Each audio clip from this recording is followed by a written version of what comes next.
it's like, to me, I always found that like, what a ridiculous thing to say. And the same Yeah. thing is true about I don't want to be a YouTube star. The chances of you becoming a YouTube star are almost zero.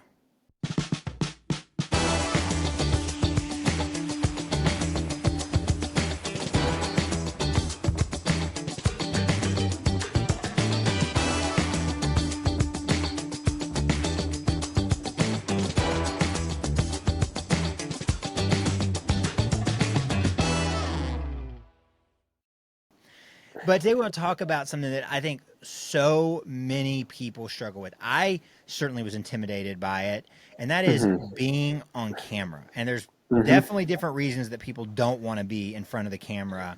But I think that that stops people from making great content for their business, maybe as much as anything, Yeah. whatever that block is. And so, Ryan, like, tell me a little bit about your experience because when you got into making content for the previous business you were with, you didn't have any experience on camera. How did you feel about it? Were you like eager about it, or was it like really intimidating? Or tell me a little bit about how Yeah. that happened. Yeah. So last time when our last recording, I kind of told you about my attempt at like being a film student, Yeah. and I chose film editing because I wanted absolutely nothing to do with being on camera. Like I Okay. like the It makes industry. I wanted to be the film, like the editing guy, because that's like, hey, I Yeah. can sit on my computer in the dark room and like I don't have to be Yeah. anywhere near the actual camera. Like don't even have the camera in the room with me. I'll take the tape from the camera or whatever. But I hated it. Like, oh man, I did not want to do it. Like if you looked at the very first video that I ever put on YouTube or on any like social media, it is about 3 minutes long, like horribly produced, like super awkward, like nothing good about it.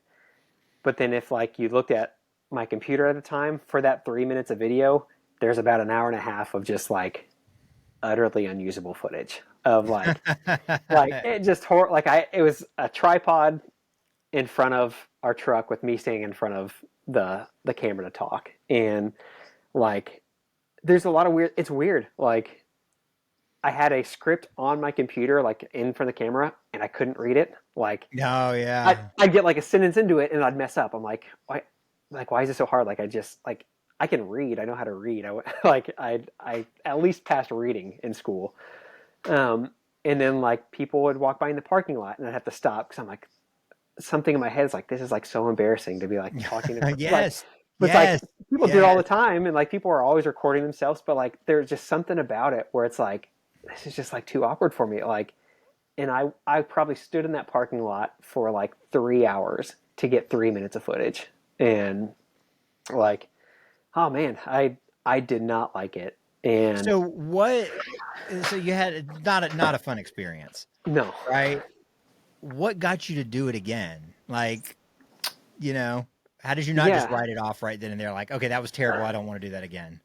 Yeah, I mean, I think part of it was having like an established plan and like a strategy. I was like, hey, this is what I want to accomplish. This is what I produce. Like, there's certain some of that. Like, on top of that, like, this is my job. Like, this is what I'm getting paid. Like, I'm getting paid to to do this. So like, I need to at least have some like product at the end of this, so I can say like, hey, thanks for sending me some money. Here's the good Yeah. luck. Good luck with this. But I think what it really came down to was like I had to take a minute and really like weigh all the excuses and reasons why I didn't want to do it. And like I when I think it comes down to it, I think that there's probably like 4 or 5 real reasons that people give. And for me, I think the biggest one was like, I'm just not good at this. I don't want to do it. Like all that was like running through my head. I don't want to be the YouTube guy. I don't like why do I even like? Can I maybe shift to how I'm like shooting things so I don't have to be on camera? But I was like, well, no, I need to be like, this is my job. Like I'm supposed to be the product guy. I'm supposed to be the one like people are hearing from. So it's like, no, I've got to be on camera. But really, like what overcame it, and this isn't what people want to hear, is like I just did it. Like I did it and it was bad. I did it and it was bad. I did it a few more times and it got maybe a little bit better, but it was still bad. Yeah. And Yeah. then like as I got more like comfortable with it, like I still don't like recording myself in public. I think it's kind of like not a big fan, but like as I've got more confident with it, it's like I have no problem doing live videos or walking around, and there's still some of that awkwardness where like if I'm trying to, and I think maybe what it was for me was this feeling of like, I don't know, like the imposter syndrome. That's a thing, right? Where like Hmm. I don't have like the nice camera. I don't have the nice equipment. Like I look like a guy holding my phone in front of me, and I don't like those. I don't like those YouTube people like that. Like it, like the perception is that like they're gonna think that I'm recording something to try and be like Yeah. YouTube famous, and it's like Yeah. no, I'm not doing that. Like I'm recording like an actual video or whatever. And it is really just repetition and just doing it, and I've gotten more and more comfortable with it, and I think I've found a few like creative ways to get around some of those feelings also. Um, but yeah, I don't know if it's worth it. I mean, I'm happy to kind of expand on the common excuses I hear from guys. No, I think that would be really good. So I know, like we had, you had worked on putting together a list of some of these excuses, and I thought they were my notes over here Mhm. have died. I was going to see if I could find them on my phone. Yeah, So let's work through that list. I think these are really valid reasons, and I think that let's talk about what that's like and why it might be worth considering a different point of view.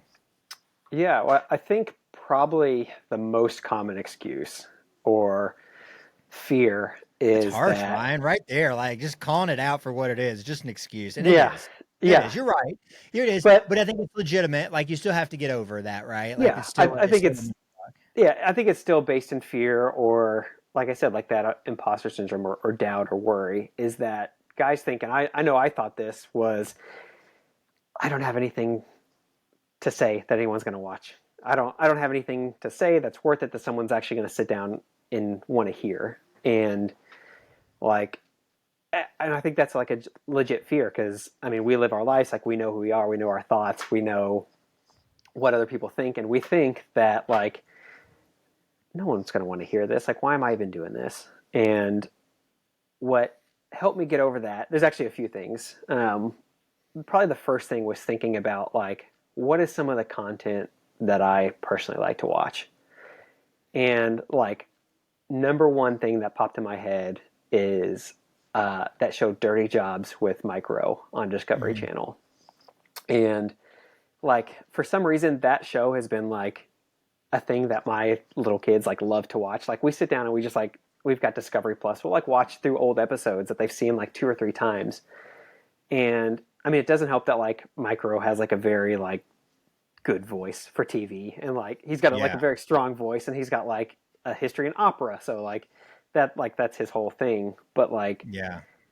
that show is about him showing up to do a job that people don't want to do, and it's extremely entertaining. And most of the time, like he's not being super clever or like has this like deep, unique insight.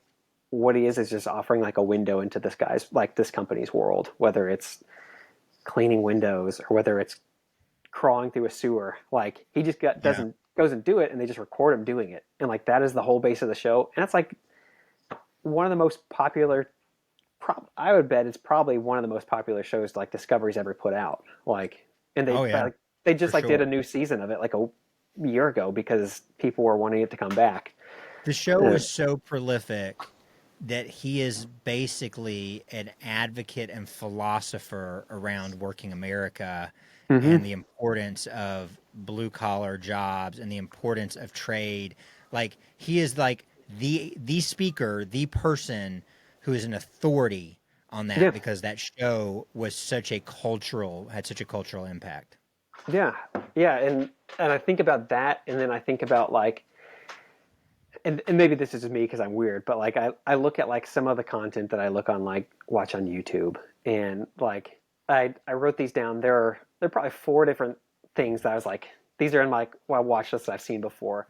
I've got a Hmm. buddy who has a window and gutter cleaning, roof cleaning company. Who he does a lot of like Instagram stuff, and he put out a 15-second clip of like banging on a downspout, and then in slow motion, all like the mud and water falls out of the downspout. 15 seconds long. Like, okay, cool, whatever. It has like 74 million views on it. And like I look at there's another guy who does like plumbing like advice. I probably say his name's Roger Wakefield, and he has like a whole page just dedicated to like the plumbing trade. And his most viewed video has 4 million views, and it's like DIY toilet repair.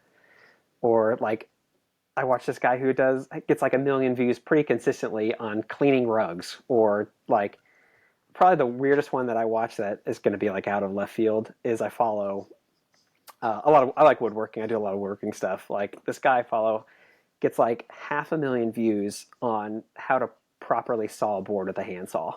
Like what seemingly is like the worst, like what you Yeah. can imagine content to watch. Like who would want to Yeah. watch that? Gets like half a Yeah. million views. Yeah. And so I think the shift that has to be made is like not thinking who wants to, like, why would anybody watch this? Like no one wants to hear what I have to say. Like I'm just a guy who's doing my job. I'm just a contractor who's cleaning gutters. I'm just a sales guy trying to sell this equipment to other vendors, or like whatever it is. Like the the thing is, like, people want to know, people want to hear from experience, and I think that is the what has to be there is the authenticity. Like just speak about what you know. Don't try and be like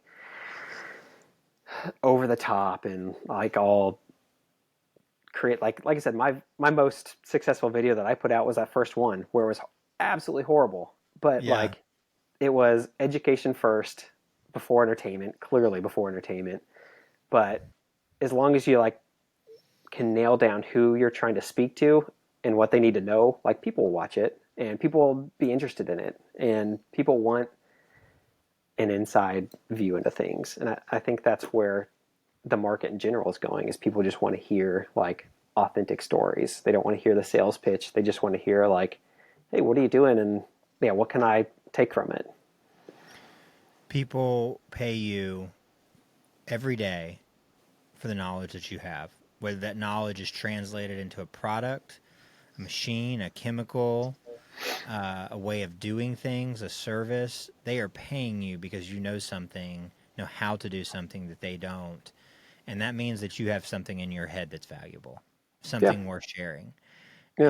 And yeah, like you said, the authentically sharing that with people is it's worth getting out there, Yeah. if nothing else. So yeah, I like that. I think that's really good. So the next thing you had on your list, I like this one because this is the biggest Yeah. reason that people give, and I think it's the biggest one that's an excuse.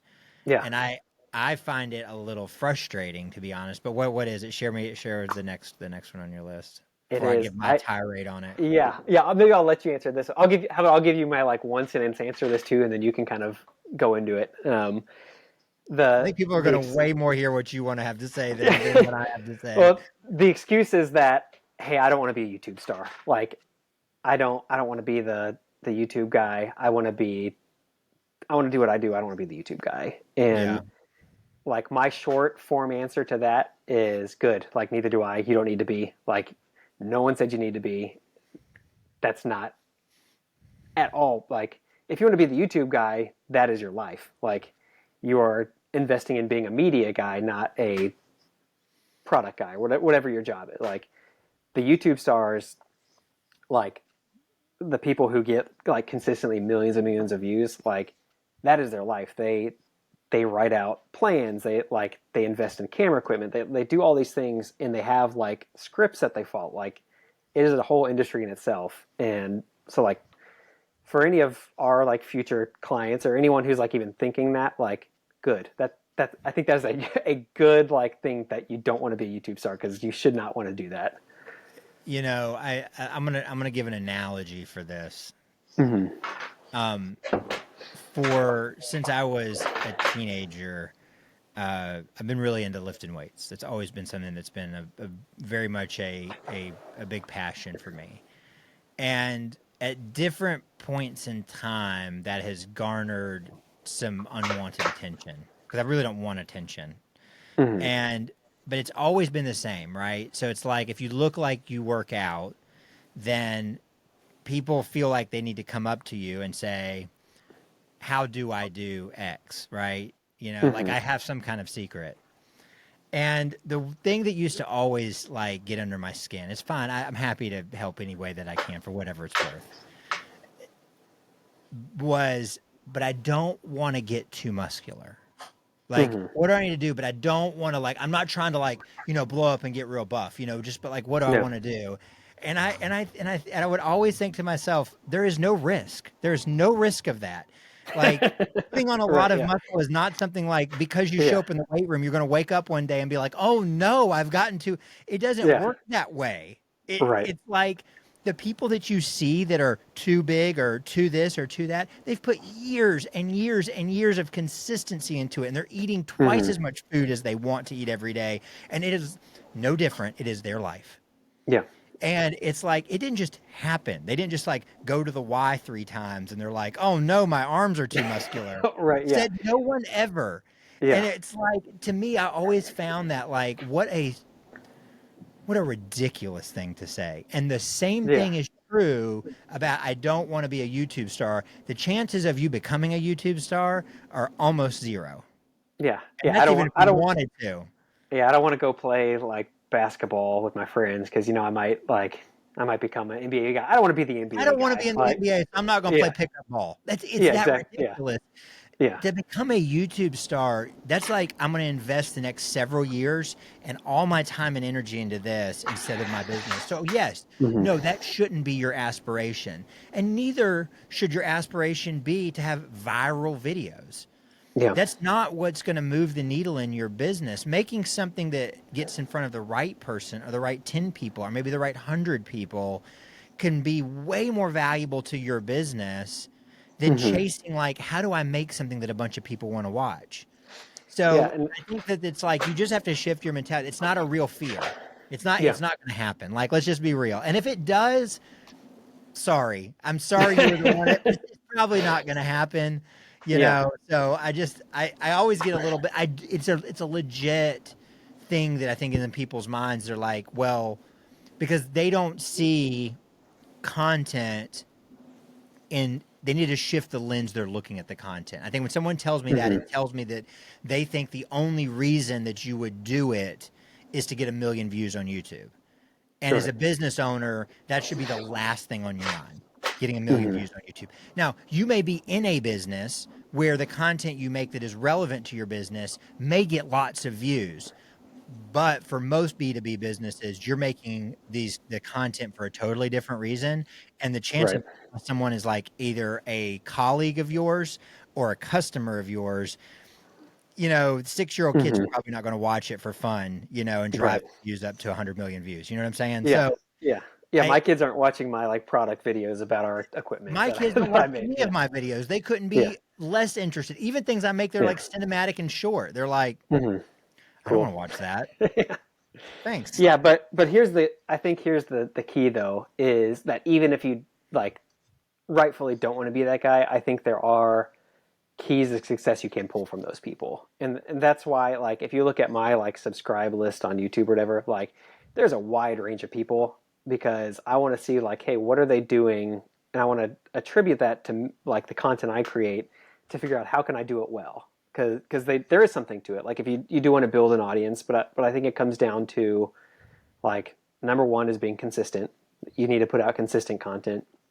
Number two, and I'll put this kind of as a caveat, like I think you need to make interesting content and not interesting like flashy and cool, but like this goes into the authenticity. Like speak to your knowledge, your experience, your like personal story, and people want to hear it. And then I think number three is probably more important than the other two is you've got to understand like who your audience is. Yeah. Like I can like we said I can make videos about pressure washers all day long, and if I want like the age range of like my kids to watch it, they're not going to watch it. But like hey, if I like you I could easily make a pressure washing video that my kids would probably want to watch. Like But But it what might like not impact your business at all. right, yeah, what purpose does that serve? And so I think those are kind of the three key things is like make it consistent, make it interesting, and know your audience. And I think you can do that by like highlighting different people in your company. Like I had a lot of conversations with our company and that I was at before with some of the content that I wanted to create. I was like, hey, I want to do an interview with our chemist. I want to do an interview with like our dirty like oil covered service guy. I want to do an interview with our engineers because they all have like a unique perspective on this machine that we built. Yeah. Like,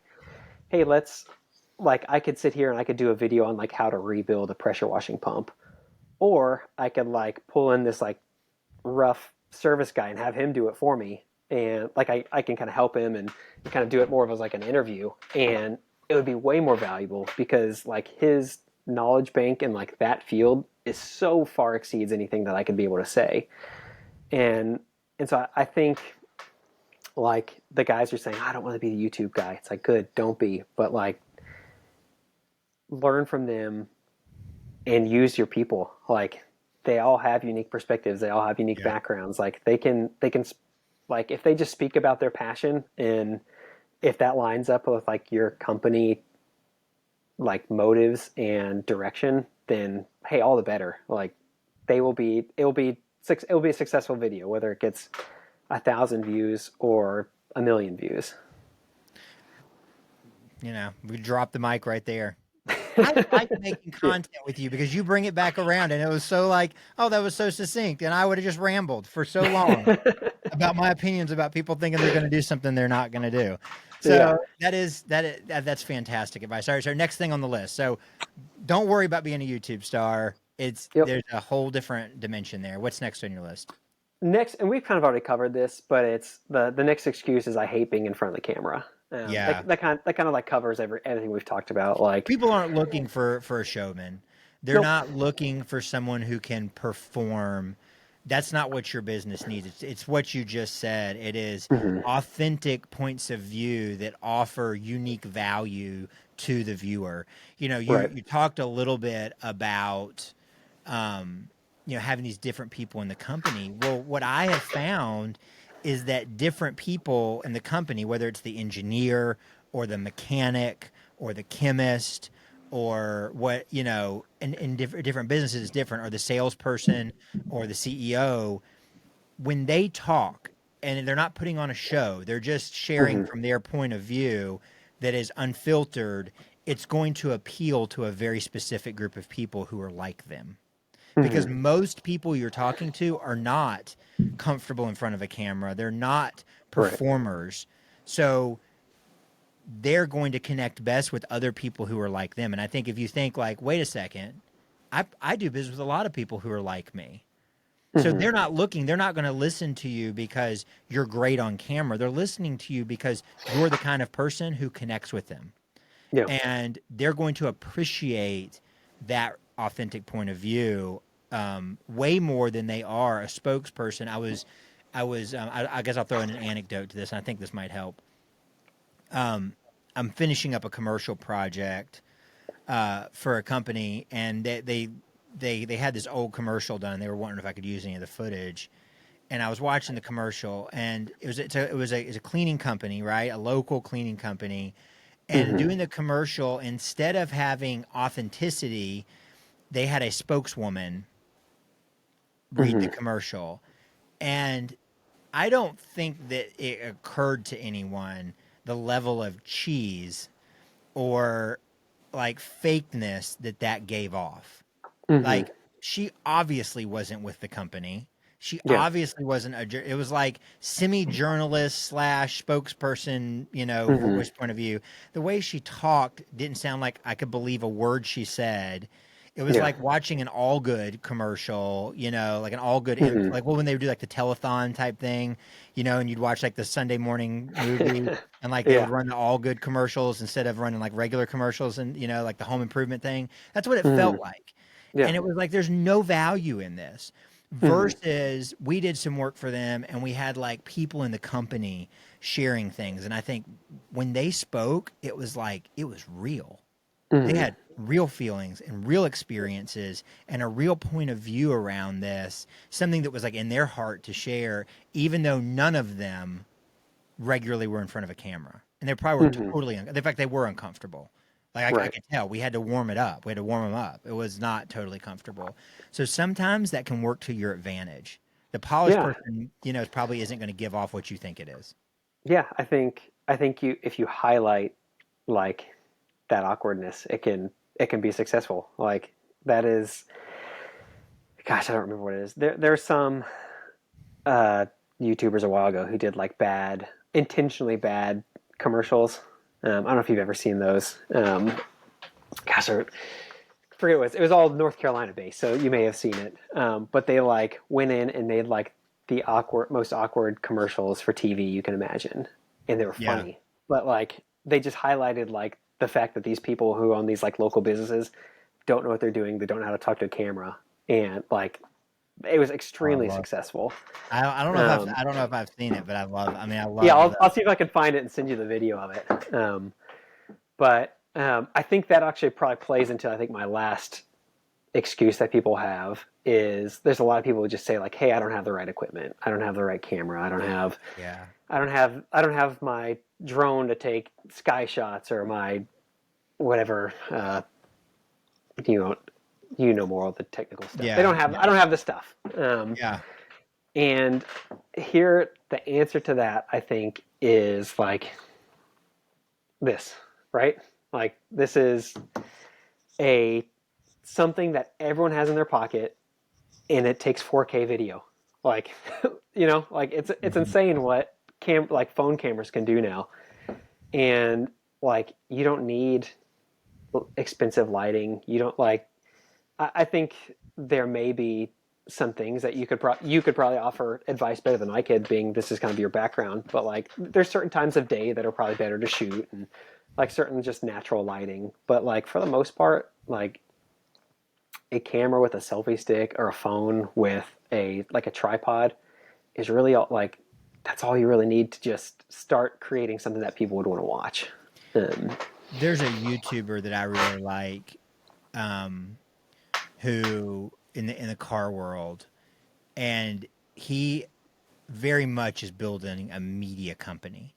mhm, And they regularly, I mean, they have chase vehicles, and they regularly do shoots with, where they have like the massive boom arm on a car and the cinema mhm, camera, and they have like three people operating, yeah, the thing besides the driver.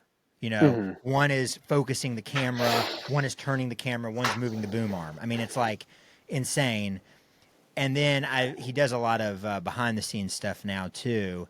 And the amount of time that his videographer has a cell phone mounted in like a thing with handles and a mic on it is mhm, hilarious because they do it all the time yeah, because it's portable, it's easy, it saves a lot of time for a lot of things. If they're not shooting for like Porsche or they're not shooting for a major car company who literally demands that they do it a certain way, they realize they can right, get a fantastic finished product with the cell phone camera. I think the advantage is the more consumer focused stuff, like your phone.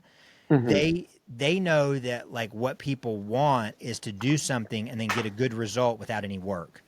So they build in all this software and technology into this so that all you have to do is hold it up and take the picture or do the right, video. And the software is like adjusting for the color and adjusting for the light and adjusting for stuff. And it makes it look really good versus if you pick up one of my cameras and look through it and you were to just take it without any like plan, you'd be like, that looks like mhm, crap yeah, because yeah, the expensive equipment that you think you need to have takes a lot of skill to operate. Now, can it serve a purpose? Of course, it serves a purpose, and that's why the filming community uses more expensive equipment. But if mhm, you want to just like record yourself without being an expert, this is doing the work for you. yeah, Like I've been this huge advocate of cell phone cameras for the past 4 or 5 years. mhm, It's amazing what you do, and I've made a lot of video for people that people have paid real good money for, and there are clips that we capture on our cell phone during the day, and I yeah, just don't tell them, and nobody knows. yeah. Or look at a GoPro. Like GoPro has like, in my opinion, some of the best like video stabilizing You software. can Like, run with it. yeah, Have you you ever can run it and it's run like with a real perfectly smooth. camera? Yeah. You can't even hold. So like, I think about like what people don't know is that really, really expensive equipment that you think, oh, like a film crew would have. If you Hmm. hold one of those cameras and try to hold it still, your footage is going to look terrible because it's unstabilized. Right. Like they build out dollies and rigs and machines to stabilize the cameras because it's not doing it for you. Like that sounds awful. That is not what you want in your day to day. I'm going to make some Hmm. content for my business. Yeah. You don't need to build a dolly track and have like a guy in a seat with a camera and a. It's so silly to think that that would get in your way, and Yeah. it's amazing what that'll do. So like, I mean, I'm a huge advocate for it. So I know I get on my soapbox a little bit with it, but Yeah. Yeah. it No. Yeah.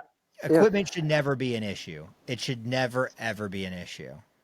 I agree, and I think probably one other thing just worth mentioning. I know we're going a little long, but probably one other thing that I think is I told you worth we would. talking.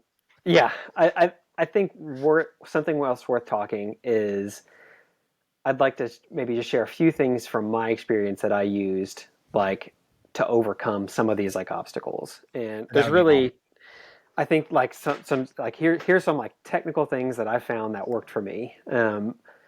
I think the first one is like when I'm recording something, like if I'm recording a product video and I'm going to use my phone or I'm going to use my cheap DSLR camera or whatever, the first thing I'm going to do is I'm going to record a whole bunch of takes of the same thing, but every time just like move the camera a little bit. Like, because what that allows you to do is you can cut all those different clips together. It takes a little bit more of like technical know-how to like cut video, but like iMovie or whatever it is on the phone, like you can do that on there too. Like, Hmm. but what that allows you to do is like, hey, if I mess up here, I'm just going to power through it and keep going, and then I'm going to do it again and move the camera. So now, like, when I have that cut to the next scene, there's not like the weird like I'm standing here and now like my head's turned the wrong way. Like if you move the camera, you kind of lose some of that like weird. You can hide the cut better of where you messed up.